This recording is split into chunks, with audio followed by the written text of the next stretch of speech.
안녕하십니까. 해피니스TV 제4회 방송 시작합니다.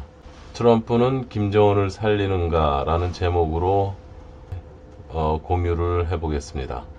미국 2차 하노이 정상회담이 결렬되고 나서 한국의 좌파들은 아쉽다는 입장이고요, 우파는 환영한다는 입장이었습니다. 그 중에 황세모님은 안타깝다고 입장을 표현도 하셨죠. 여기서 우리는 한 가지 의문점이 생기지 않을 수가 없습니다.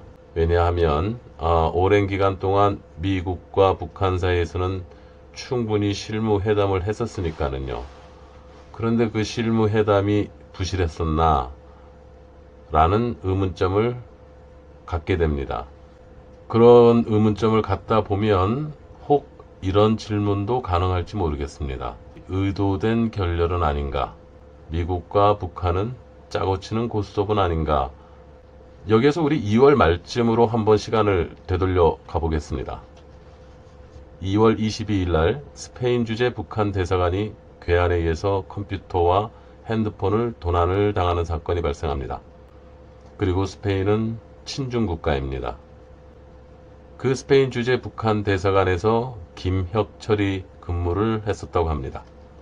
그리고 김혁철은 미북 회담 실무를 맡은 인물이 됩니다.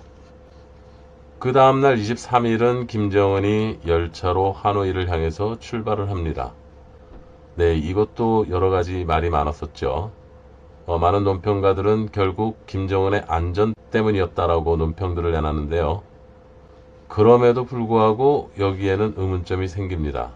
1차 미북 회담 때 중국에서 비행기를 빌려서 갔었으니까는요. 3일 동안의 열차행이라는 게 이게 보통 곤욕은 아닐 텐데 말이죠. 더군다나 김정은이 열차로 하노이까지 가는 시간 내내 행보가 실시간 중계도 되기도 했습니다. 김정은 경호에 심각한 문제가 발생한 것이죠. 또한 25일 날 천리마 민방위가 중대 발표가 있을 것이라고 인터넷에서 말을 했고요.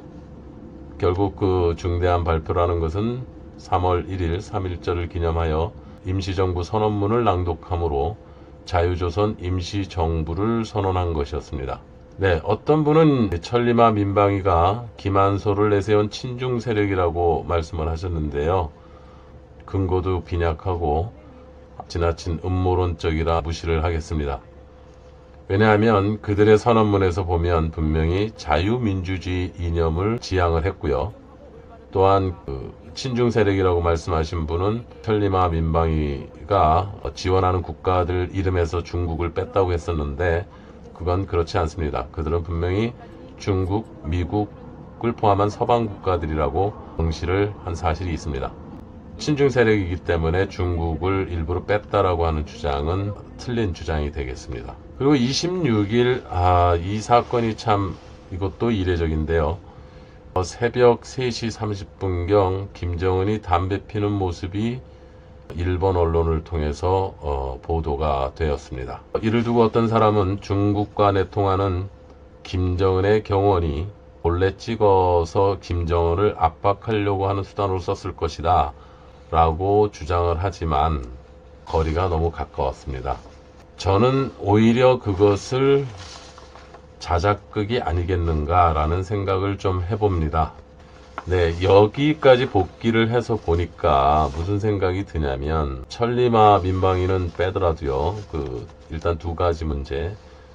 스페인 주재 북한 대사관이 괴한에 의해서 습격을 받은 것과 김정은이 담배 피는 모습이 영상으로 찍힌 이 부분이 만약에 자작극이라면 자작극을 할 정도가 되었을까라는 생각을 우리는 잠시 해볼 필요가 있겠습니다. 김정은은 혹시 중국의 마수, 중국의 소나기로부터 벗어나려고 하는 스스로의 노력을 하고 있는 것이 아닐까?